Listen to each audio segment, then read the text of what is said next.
I'm Daniel Schwartzman, Director of the Seeking Alpha Marketplace. We're continuing our coronavirus and 2020 roundtable series with marketplace authors. Today I'm speaking with Mark Hibben, the author of Rethink Technology. We're talking about the tech sector. He offers balanced expert investing strategies from a technologist perspective. So Mark, good morning. How are you? Good morning, Dan. How are you? I'm doing well. Good. So we're going to talk about tech, but I wanted to draw on a recent roundtable we did where you made the case that we're really going to be going into a U-shaped recovery, so a longer term, not quick bounce back, and that was obviously a roundtable before last Friday's jobs report and lots of other data and news. But Sure. what are you? Any update on your view, and what are you watching for going forward as you're trying to assess this view? Well, actually, I was even thinking that it might be worse than a U-shaped recovery. I was talking about what I've read, which is a sort of a swoosh recovery. People have likened it to the Nike symbol, where it's a rapid fall and then a very, very long sort of protracted recovery. And I've been thinking an awful lot about the employment situation report that came out for May. Looking at the data, it hasn't really changed my view, I have to say. It's still basically the same. I think there are a lot of things, a lot of caveats with that report. I think the most important is that it looks at a very, very different data set than the initial claims data that comes out on a weekly basis. The initial claims data is just tabulated data from the state unemployment offices, what they're seeing in the way of initial claims. The employment situation summary that's put together by the Bureau of Labor Statistics is based on a survey, and it's a survey of businesses as well as individuals. And they admitted that they were having a lot of challenges due to COVID-19. And one of them had to do with a potential misclassification error, which got a lot of media attention. The misclassification error basically is amounts to people who are unemployed due to COVID-19 restrictions uh, classifying themselves as still employed but absent from work. And if they selected that classification in the survey, they would not be counted as unemployed. And the BLS was trying to get people who were out of work due to COVID-19 to list themselves as temporarily unemployed, in which case they would be counted. So they said that that could lead to an error of as much as 3%, so that the unemployment rate, rather than being 13%, would be 16%. If it was 16%, that would actually be higher than April. So, I think in all likelihood, the unemployment rate did not decline from April, as compared to what they say in the initial release, which was it went from 14.7% in April to 13% in May. So there's all those caveats. And then the other caveat had to do with, well, how do you reconcile the the data between the insurance unemployment claims and the situation summary? And I think the best reconciliation I saw was in an article by this guy in Bloomberg, where he was basically making the point that if you look at the different sectors that the BLS breaks down, all the employment gains were in leisure and hospitality, and most of the other sectors were still sloughing off jobs. And if they're in different sectors, then even if there are gains in leisure and hospitality, that's not going to help people who may be laid off uh, from state and local government offices, and there was a lot of job loss at the state and local level. So that's a way to sort of reconcile the differences between the different data, is that different sectors are seeing different levels of unemployment or job growth. So all in all, his conclusion was the larger economy as a whole still has a long way to go to make up for the job losses in April and May. So my take is I think we're still looking at a pretty long recovery. You know, economies, national economies have a lot of inertia, and it takes a long time to get them moving. So, and I think that jobs report is so interesting because there's so much. You've highlighted a few of the things that you have to break apart. There's also what effect did the CARES Act have, etc. What is temporary? This whole year is an exercise in what is temporary, what's permanent. The You made the argument, and I think it's not an uncommon one, that you're thinking that we may see a correction or a pullback of some sort coming to this summer. We're entering into a period now. Obviously, we'll have a jobs report again in July, and it's hard to say there's ever a slow news time in 2020. But Right. we're out of earnings season, at least. So, what do you expect? Like, as you position yourself, as you're thinking about potentially pulling back, which, by the way, I've personally lightened up some of my positions in the last few days as well. I'm just curious how you're thinking about what could possibly cause us to grind lower, or what are you watching for in the weeks to come? Sure, sure. Well, I have said that I thought there might be a correction in the offing for midsummer. Now, that in many ways that's kind of a safe bet because we often, in midsummer we have go into the summer doldrums and a lot of people sell off. I'm not selling. And if I'm wrong about the correction, well, it'll be the most money I've ever made being wrong. Because right now my portfolio is going gangbusters.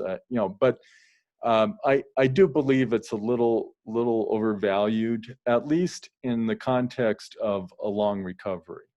And I also think that the market doesn't really think long term. I mean, I tried to make the case that these are good stocks to invest in because in the long run, they're going to come out of any kind of COVID-induced recession stronger and bigger than ever.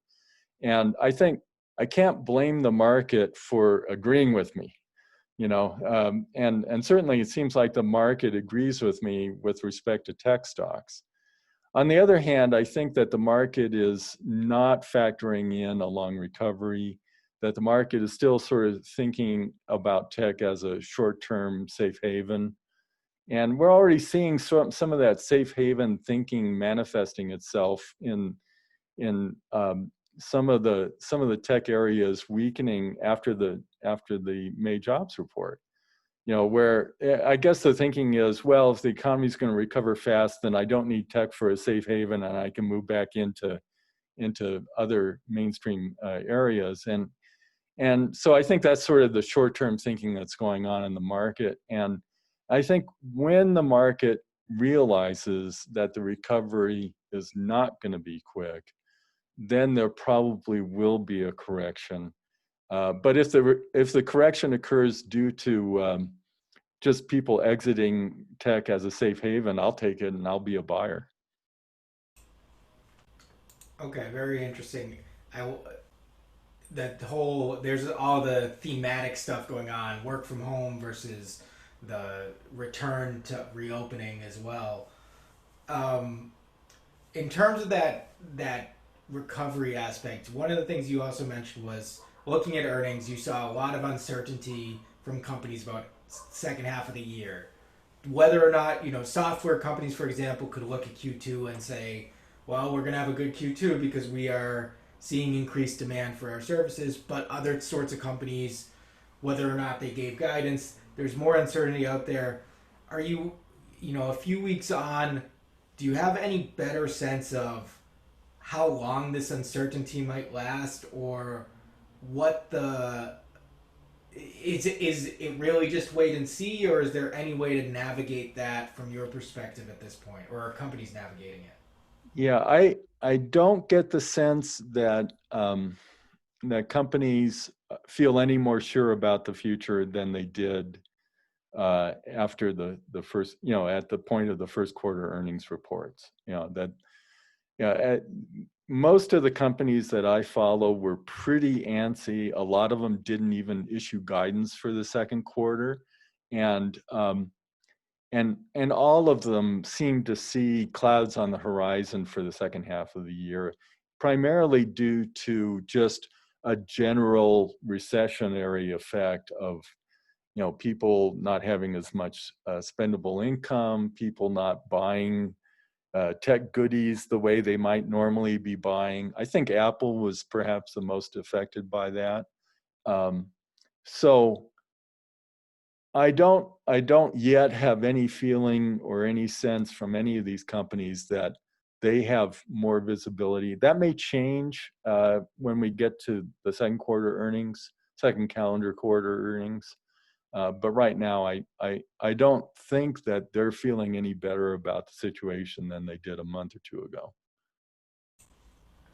Which is a reminder that and I've been now doing these videos for a couple months, and it you want the narrative to progress, but sometimes patience is really necessary to understand what's happening. And as much as we're all plugged in, it takes time to figure that out. Oh, absolutely. Well, I wouldn't, I don't feel much better, or even that I have any more clarity as far as what's going to happen in the second half of the year.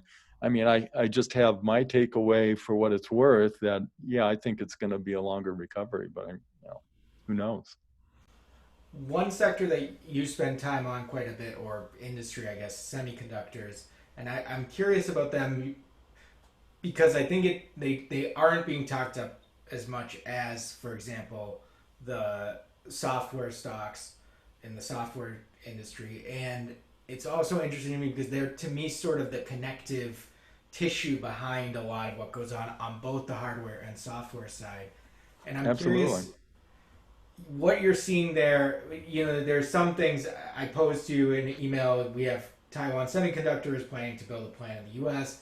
Trade tensions may be picking up again with China, so that's one part of the story. But also with this changing demand, with the increased demand in software and in work from anywhere sorts of services on the one hand, like you said on the other, that ultimately there needs to be a consumer or business driver, and there's uncertainty there. What are you seeing, or what are you thinking about in the semiconductor sector?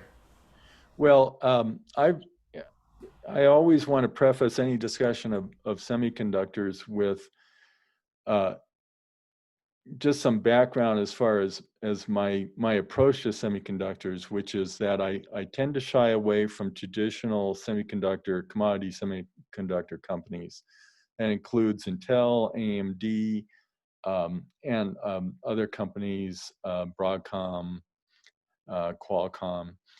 Um, what I always want to look for is companies that are benefiting from what I call the new paradigm, which is that a company like Apple designs its own semiconductors and then has them fabricated by a company like TSMC, Taiwan Semiconductor Manufacturing Company, and that's where I'm invested. I just read this morning another article in Bloomberg, another report. There have been a number of them about Apple switching their Macintosh line to their own internally designed processors.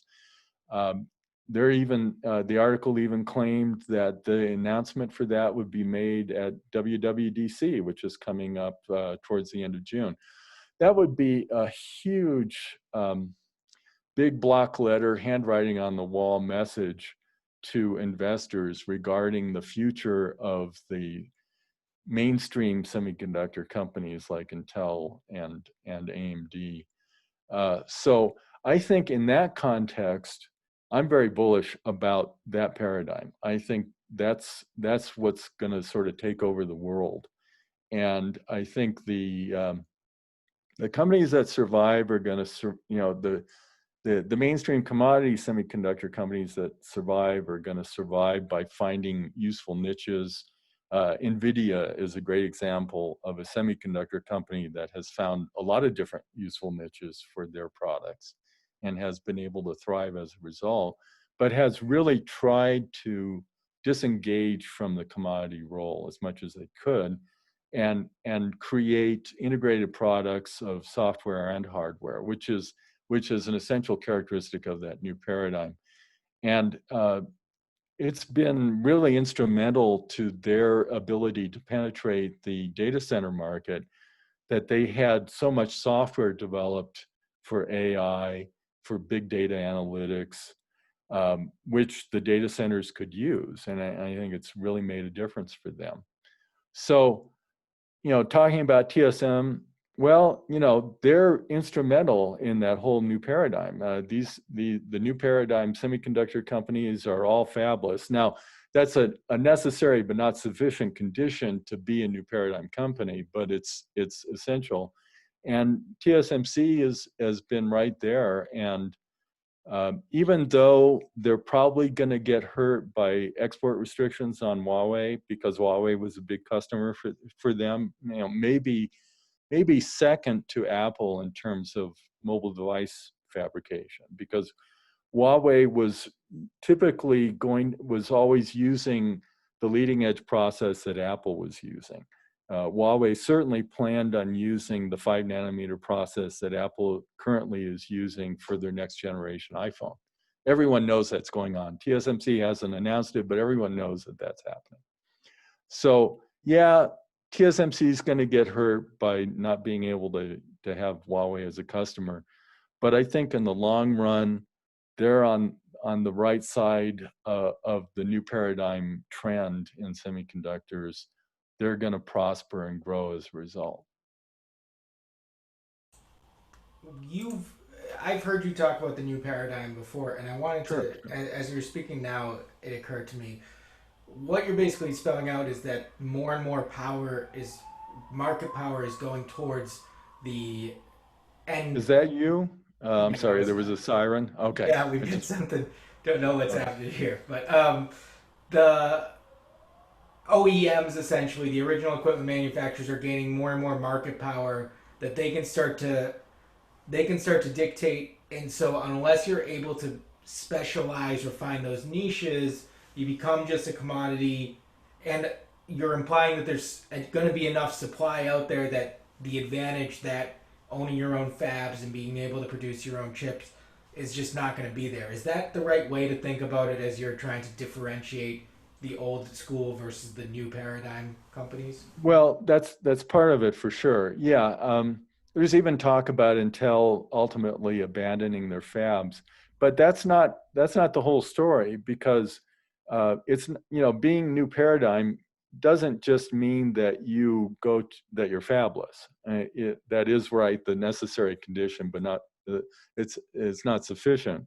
There's more to it than that. It's about integrating hardware and software into an integrated product that you then sell at a much higher margin than you could sell if you were just making than the traditional commodity semiconductor maker can obtain by just selling commodity semiconductors. Now, that argument kind of breaks down a lot with Intel because their margins are still very high.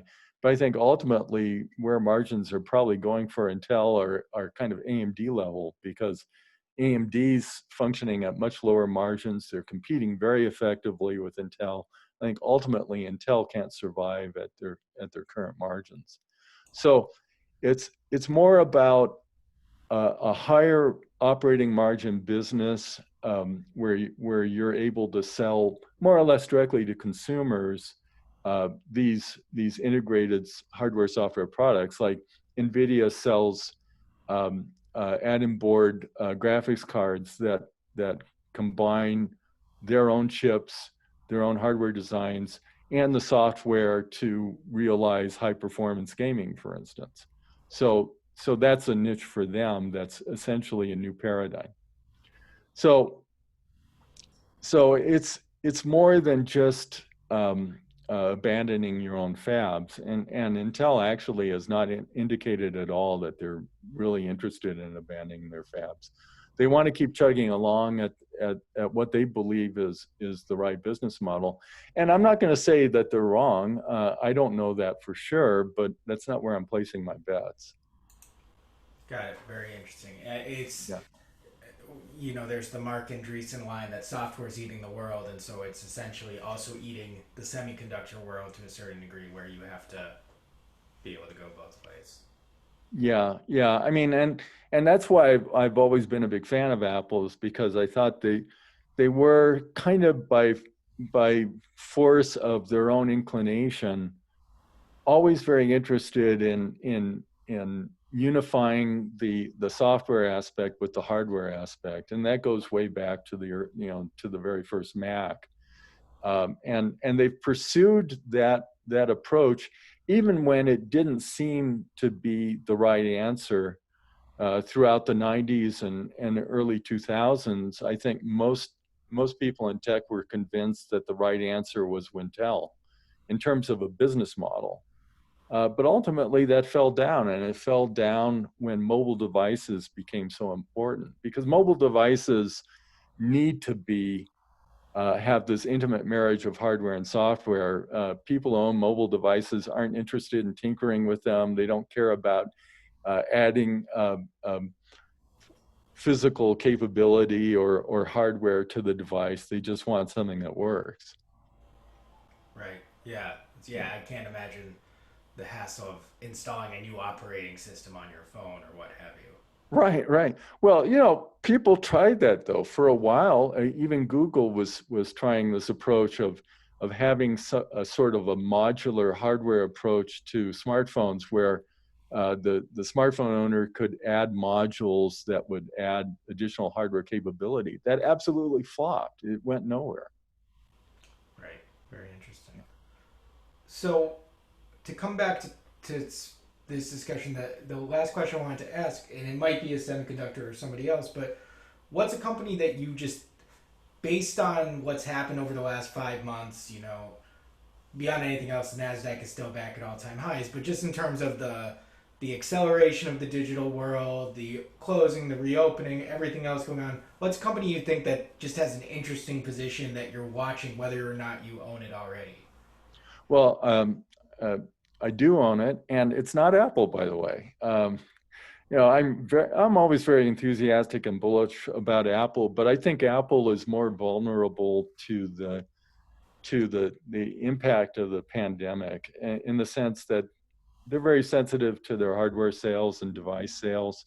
Mm. And if you have a global recession, as we have apparently now, I think it's hard to expect that they won't be hurt by that. And in terms of hardware sales, I think they will be. The company that I think is the most interesting right now is Microsoft. I think Microsoft has everything going for it in terms of being perfectly positioned for the post-pandemic world. They've got a great um, uh, work from home suite of applications, work from anywhere suite of applications. No one really can touch Office 365 and Microsoft 365. Um, They've got great collaboration tools and Teams that were really heavily featured in their last earnings release. Nadella spent a lot of time talking about Teams. They're really pushing Teams now. And they've got really what I consider to be the biggest cloud services business in the sector. A lot of people talk about Amazon being bigger than Microsoft. I don't think they really are. I think Microsoft is bigger in cloud services. Certainly, if you look at their most recent annual annual reports, Microsoft's intelligent cloud revenue was higher than Amazon's AWS. A lot of people What, don't realize that. what does the intelligent cloud, is that more than Azure? Is it, or Azure? Is it more than Azure or? It's mostly Azure. It does include some on-premises cloud, private cloud services, but I think it still should be included. Yeah, so you can say maybe in terms of public cloud services, AWS is bigger, but I think overall in terms of the server and cloud business, Microsoft is bigger. And when you consider that their cloud business is oriented towards servicing other businesses so that other businesses can create websites and their own cloud-based apps and cloud-based services, I think Microsoft is just perfectly positioned for the world going forward. Um, especially since they've emphasized so much cloud delivery of their applications, a subscription-based model for most of their software now. They're in great shape. So at least they were willing to offer guidance for for the next quarter. But even they were a little antsy about second half of the year. Even they're concerned about it. Well, they had, I think, Nadella's quote about 2 years of transformation seemed to happen in 2 weeks or whatever it was. Right, right. He was definitely very, very bullish on that aspect of the pandemic impact, that it was accelerating what he calls the digital transformation. Well, what's the digital transformation? Sometimes Nadella, I really admire Nadella. I think he's one of the most intelligent guys in tech, but sometimes he uses terminology that I'm really not sure what it means.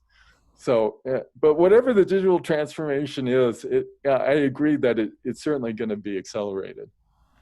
Well, and it's interesting when you point out that they still have some caution. Is I think software has been a very hot sector. It seems to be slowing down just a little bit in the last week or so, but it's it's still part of the economy, and ultimately somebody still needs to be growing their business to be able to purchase more software. And I think that's a reminder that, as exciting as it is, we're still subject to a general macro climate, which goes back to where we started and what sort of recovery are we going to see in the coming months.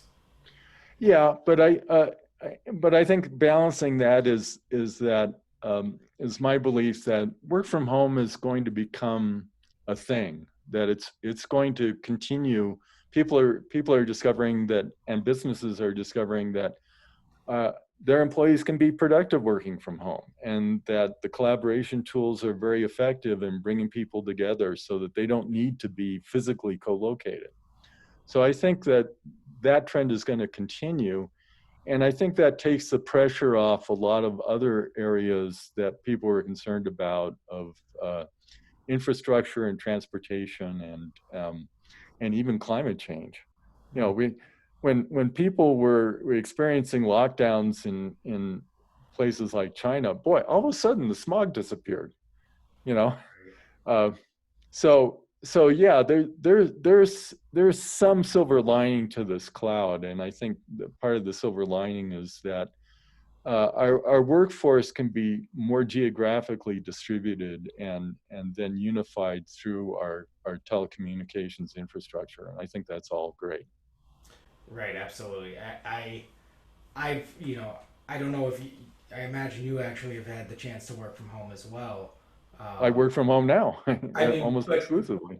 yeah, I mean, I've worked from home the last, you know, 8 years or so, and I've always found it an advantage as much as anything else. But then when you see people shifting to that life and talking about staying home and how they get cabin fever or anything else, it at least casts a light on me on how weird I must be that this doesn't and hasn't bothered me over the years, that I don't mind being alone.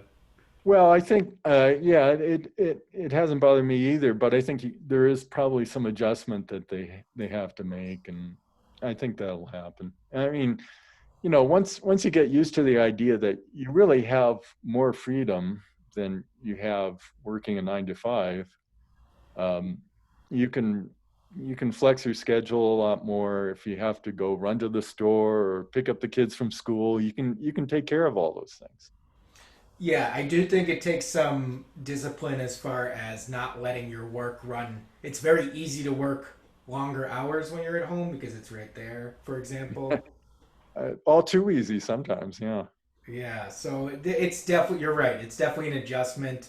It's and it's, there's definitely benefits to being in a room with somebody, but it doesn't. There are more than one way to get at the same end result, I think.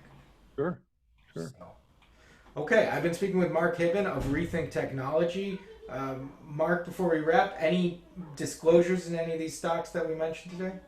Okay, yeah, I own Microsoft. I'm long Microsoft, long Apple, long TSM. Do we mention anything else? I mean, I'll just list the portfolio just for safety. I'm long ASML Holdings. long NVIDIA. Yeah, I did mention NVIDIA. Um, long couple other companies, Teradyne, and I think I already talked about TSM. I hope I've covered all bases. There should be six of them. Yeah, So, yeah, I think you okay. got that. And you mentioned Google, which I do have a position in as well. So Yeah, I don't have a position in Google, but yeah, I did mention them. okay, great. Well, thank you so much, Mark. This has been a lot of fun. Best of luck to you in the markets and working from home, and hope we get to see more of your work on Seeking Alpha in the days to come. Okay, sure.